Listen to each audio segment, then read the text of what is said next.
warahmatullahi wabarakatuh. Selamat siang, salam merah putih, salam Pancasila, salam Bhinneka Tunggal Ika, merdeka. Teman-teman semuanya, komunitas agama cinta yang kami cinta sayangi, terlebih-lebih kepada saudari moderator dan juga kepada para narasumber yang luar biasa yang kami hormati dan kami takdimi.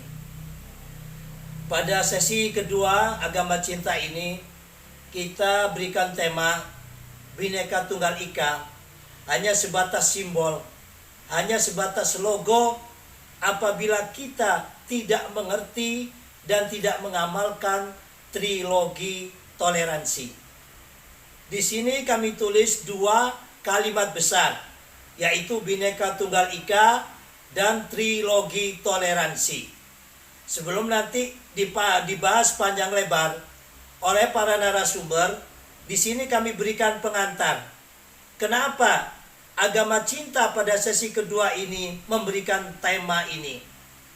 Sebab toleransi dan Bhinneka Tunggal Ika ini suatu paduan. Bhinneka Tunggal Ika berbeda-beda tetapi tetap satu. Dan toleransi ini kaitannya sangat kuat. Toleransi tidak dapat terwujud apabila manusia di dalam hatinya, di dalam pikirannya, di dalam dirinya, di dalam perbuatannya tidak mengenal cinta kasih. Cinta dan kasih sayang inilah yang menjadikan kita bisa bertoleransi. Cinta kasih dan kasih sayang inilah yang bisa kita menjadikan meskipun kita berbeda suku, berbeda adat, berbeda agama, berbeda bahasa, berbeda tempat pulaunya, tetapi kita bisa bersatu dalam satu Indonesia semuanya karena cinta kepada tanah air kita yaitu Indonesia. Bhinneka Tunggal Ika berbeda-beda tetapi tetap satu jua, merupakan warisan yang sangat luar biasa dari founding father kita. Burung Garuda kita berdiri tegak di simbol Garuda, yaitu di pitanya Bhinneka Tunggal Ika. Berbeda-beda tetapi kita tetap satu, yaitu NKRI. Semuanya ini akan hanya menjadi simbol di kantor-kantor pemerintahan, hanya menjadi simbol di tempat-tempat kelurahan ataupun kecamatan atau di rumah-rumah kita yang terpampang megah. Simbol ini ada di pita yang diduduki oleh Garuda kita.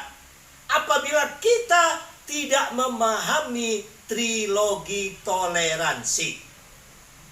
Apa itu trilogi toleransi? Tri yang bermakna tiga. Trilogi toleransi. Tiga hal, tiga dasar pokok di dalam toleransi. Yang pertama yaitu toleransi sesama umat beragama. Dan yang kedua, toleransi antar umat beragama. Dan yang ketiga yaitu toleransi antar umat beragama dengan pemerintah atau dengan negara. Nah, di sini ini sangat penting sekali. Di era Orde Baru, ya, kita seakan-akan tampak tidak ada kekacauan, tidak ada konflik, tidak ada permasalahan di dalam perbedaan ini. Semuanya itu dilakukan karena masyarakat Indonesia takut dengan moncong senjata.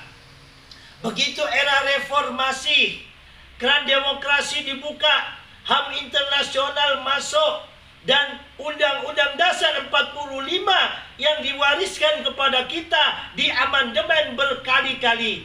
Sehingga jati diri bangsa kita ini banyak kehilangan ruhnya karena perubahan-perubahan tersebut. Gue sebentar back ke belakang. Pasca Orde Lama tumbang, yang mana dulu banyak partai-partai, hanya difusikan menjadi 3 partai. Di sini ada plus minusnya. Salah satu plus minusnya atau minusnya dibagi, yaitu yang pertama P3, Persatuan Pembangunan. Di sini komunitas Islam dikumpulkan jadi satu. Terus yang kedua Golkar, ya, Golongan Karya, dan yang ketiga yaitu PDI, ya, waktu itu. Ini partainya orang-orang nasionalis dan orang-orang non-muslim. Nah, karena orang membuat partai atau di partai itu royokan, berebutan kekuasaan, sering sekali kampanye-kampanye yang dimainkan baik oleh kelompok-kelompok nomor 1 dan 2 ini demi kepentingan partainya, sering karena di kotak-kotak semacam ini menggunakan bahasa yang memecah belah Bhinneka Tunggal Ika. Dicaplah bahwa PDI, bukan PDIP ya, waktu itu PDI, partainya mantannya orang-orang PKI, partainya orang-orang kafir. Nah, itu di era reformasi, di daerah-daerah tertentu masih laku sekali.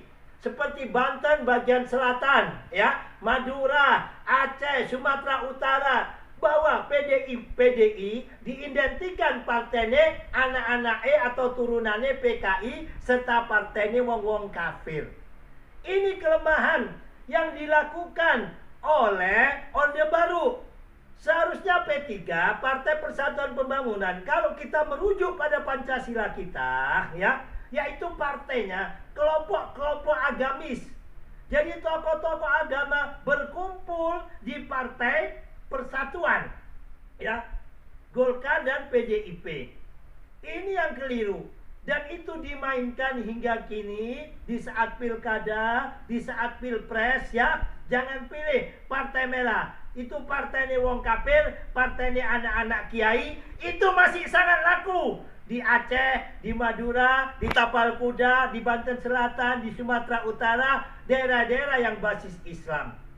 Nah, ini yang bikin bentuk perpecahan.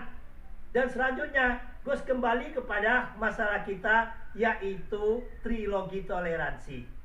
Trilogi toleransi apa itu? Yang pertama, yaitu toleransi kepada sesama umat beragama.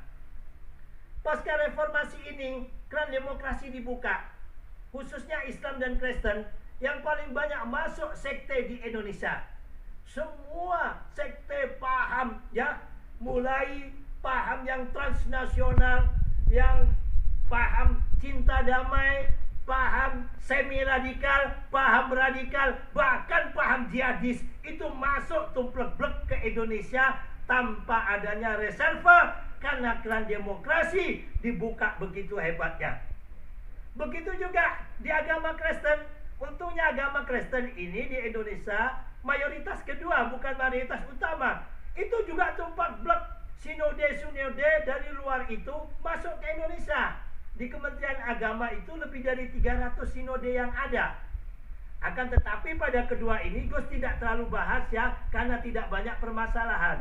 Pada bahasan yang pertama, yaitu pada umat Islam yang ada di Indonesia ini, dengan banyaknya sekte yang ada dan kurang kontrol dan ketatnya pemerintah, sekte itu masuk, ya, berbagai bentuk, berbagai macam yang ada di Indonesia ini, yang mana ini merusak daripada nilai-nilai Bhinneka Tunggal Ika kita. Jangankan kepada agama lain, ya, untuk menghormati, melaksanakan daripada trilogi yang pertama, yaitu apa? Sesama umatnya saja, ya, sesama umat Islam, ini tidak bisa. Ada sekelompok orang, ya, yang mana ini pusatnya ada di Kerajaan Saudi Arabia, yang mana di Indonesia ini mayoritas adalah Islam yang NO, suka tahlilan, suka solawatan, ya, suka manakiban, suka istighosaan. Mereka kafirkan, mereka bid'ahkan, mereka anggap sesat. Ya, inilah yang terjadi, sehingga terjadi konflik horizontal, di mana masyarakatnya sekitarnya itu gemar sekali baca sholawat, baca manakib, mereka bid'ahkan, dianggap sesat. Ini awal daripada apa? Pergeseran konflik horizontal sehingga merusaknya toleransi umat beragama. Bukan hanya membid'ahkan, ada kelompok lain ya yang mana menganggap bahwa di luar kelompoknya, di luar golongannya, itulah adalah kafir, ya, takfiri, yang biasa disebut kelompok-kelompok takfiri, ya, yang berbeda dengan mereka dianggap kafir. Dan ada yang lebih parah lagi, yaitu kelompok yang menganggap kebenaran hanya miliknya. Di luar daripada kelompoknya adalah musuh Tuhan. Sehingga mereka berani menjadi kemanten untuk bom bunuh diri. Menjadi jihadis. Di luar dari kelompok mereka dianggap tauhid, dianggap sesat, dianggap musuh Tuhan yang mana halal darahnya. Sehingga lahirlah kelompok-kelompok jihadis, kelompok-kelompok teroris dari kelompok ini. Ya, terus ada juga yang memimpikan bahwa kesejahteraan, kemuliaan itu hanya pada konsep mereka. Padahal khilafah itu adalah bagian daripada ikhtiar ulama-ulama umat Islam dunia di dalam membangun, di dalam membentuk pemerintahan. Dan itu sifatnya bukan wajib. Itu sifatnya bagian daripada ikhtiar umat Islam di dalam membangun kerajaan, di dalam membangun pemerintahan. Ada model pemerintahan yang kerajaan, ada model amir, ada yang model republik, ada yang model perdana menteri, ada yang model khilafah. Semuanya itu bagian daripada ikhtiar. Nah, di sini kami dari agama cinta tidak membenci mereka semuanya, tidak. Cuman likulli maqalin maqalun wa likulli maqamin maqamun. Segala pembicaraan ini ada tempatnya dan segala sesuatu ada tempatnya. Indonesia ini adalah negara misakon golido, negara kesepakatan, perjanjian bersama, ya, yang mana berbagai suku, berbagai agama, berbagai bahasa, adat istiadat, meskipun kita ribuan pulau, founding father kita, pendiri-pendiri bangsa kita sepakat mendirikan NKRI ini diikat dengan Pancasila. Kita tidak memusuhi khilafah karena kita agama cinta mengajarkan cinta kasih. Cuman apabila kalian wahai kelompok-kelompok khilafah, ya, silakan kalian bikin khilafah, tetapi jangan di Indonesia. Sebab di Indonesia ini NKRI dan Pancasila harga mati. NKRI Pancasila sudah final, ya. Jangan ganggu istri orang wanita yang sudah beristri, ya. Silakan Anda kalau belum punya istri, ya, bujangan kan gitu. Yang masih janda, jangan istri orang kalian ganggu. Yang ada adalah merusak rumah tangga, yaitu rumah tangga besar kita Indonesia. Indonesia umat Islam mayoritas diganggu oleh sekelompok orang yang semacam ini. Sehingga nilai-nilai Islam yang cinta damai, yang rahmatan lil alamin terganggu, rusak oleh sekelompok-kelompok kecil yang gue sebutkan tadi, yang mana tidak bisa bertoleransi sesama umat beragamanya. Apalagi kalau di luar umat agamanya, ini akan membahayakan Bhinneka Tunggal Ika. Dan yang kedua yaitu toleransi antar umat beragama. Ya, seperti gue sampaikan tadi, kalau ada kelompok-kelompok tumbuh subur di Indonesia, kelompok-kelompok yang sudah tidak bisa bertoleransi sesama agamanya saja, ini subur di Indonesia, maka ini akan menjadi ancaman bagi agama-agama lain. Betul tidak? Satu agama, satu saudara, ya kan? Satu rumah saja ada akor, apalagi sama tetangganya, kan gitu. Apalagi sama Bang Raka yang hidup, apalagi sama pendeta muda yang ganteng ini Pak Andras, kan gitu. Bisa-bisa dibelah, digorok, kan gitu. Sesama Islamnya saja dimusuhi. Nah, ini bahaya, ya.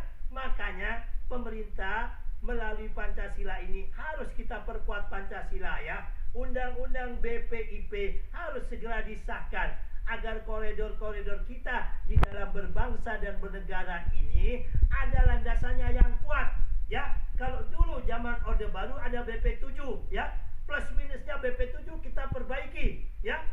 Karena apa? Setiap pemerintahan, setiap pemimpin itu ada kekurangan dan kelebihannya. Kelebihannya kita ambil, kekurangannya kita sempurnakan. Itulah generasi Pancasila. Ya, dan yang terakhir yaitu toleransi antar umat beragama dengan pemerintah. Di era reformasi ini banyak sekali kita dengarkan para penceramah, para dai, para ustadz, ya mungkin dari agama lain, ya mudah-mudahan tidak, ya. Ini sekelompok orang yang mana berkhutbah dikit-dikit menjelekkan pemerintah, dikit-dikit menyalahkan presiden, dikit-dikit mencaci maki presiden. Padahal ini dilarang dalam ajaran Islam. Kenapa ini dilakukan? Orang yang tidak tahu seakan-akan Islam itu agama dengan kebencian. Padahal Islam itu agama penuh dengan cinta kasih. Islam hadir bukan melenyapkan Yahudi dan Nasrani, tapi Islam hadir adalah apa? Bergandengan dan menyempurnakan apa yang kurang ada di dalam Yahudi dan Nasrani. Islam mengajarkan kepada kita, lakum dinukum waliyadin. Bagimu adalah agamamu, bagiku adalah agamaku, ya. Nah, di sini seakan-akan terkesan umat Islam suka mencaci maki daripada pemimpin, daripada presiden. Padahal di dalam Islam diajarkan, apabila kita melihat ataupun menegur daripada pemimpin kita, tidak diperbolehkan tampak dari orang banyak. Apabila bisa satu kamar dan 4 mata, itu tegurlah. Dan apabila tidak bisa, hendaklah kita doakan, mudah-mudahan pemimpin kita dalam siratal mustaqim, di dalam hidayah petunjuk Allah, jalan yang lurus, memimpin bangsa dan negeri ini. Inilah keindahan, kedamaian yang diajarkan dalam agama Islam. Bukan seperti para dai-dai sekarang. Presiden, pemimpin dicaci maki melalui khutbah, melalui mimbar bebas, melalui ceramah-ceramah, diviralkan. Subhanallah. Ini bukan ajaran Islam yang penuh daripada tatanan daripada Bhinneka Tunggal Ika bangsa kita. Ya, kalau sudah pemimpinnya saja tidak dihormatin, kalau pemimpinnya, presidennya dicaci maki, bagaimana? Ya, ini didengar oleh umat, didengar oleh khayal ramai, seperti halnya mengajari anak yang durhaka kepada bapak ibunya, mencaci maki bapak ibunya. Maka muru'ah ataupun kehormatan bangsa ini, atau di dalam rumah tangga, kehormatan rumah tangga ini hilang apabila ada anak mencaci maki bapak ibunya. Seperti kita sebagai anak bangsa, sebagai umat beragama, mencaci maki pemimpin, itu menghilangkan muru'ah bangsa kita. Kita Indonesia, kita Pancasila. Indonesia adalah rumah kita. Siapa yang akan menjaga bangsa dan negeri ini kalau bukan kita semuanya, ya? Bagaimana? Apa yang kita punya, ya? Kalau kita punya hanya bunga mawar untuk mengharumkan bangsa ini, berikanlah bunga mawar itu. Kalau kita hanya punya bunga melati, berikanlah bunga melati, agar bangsa ini tetap harum, agar bangsa ini tetap aman, agar bangsa ini tetap damai dan akan jaya abadi selama-lamanya hatta yaumil kiamah. Salam damai, salam cinta agama. Mudah-mudahan dengan webinar ini kita semuanya menjadikan generasi-generasi bangsa ini generasi yang cinta kasih, generasi yang cinta kedamaian, generasi yang dapat mewujudkan PBNU, yaitu Pancasila, Bhinneka Tunggal Ika, NKRI, dan Undang-Undang Dasar 45. Salam damai dari kami. Billahi taufiq wal hidayah, wal ridha wal inayah. Assalamualaikum warahmatullahi wabarakatuh. Salam Pancasila, merdeka!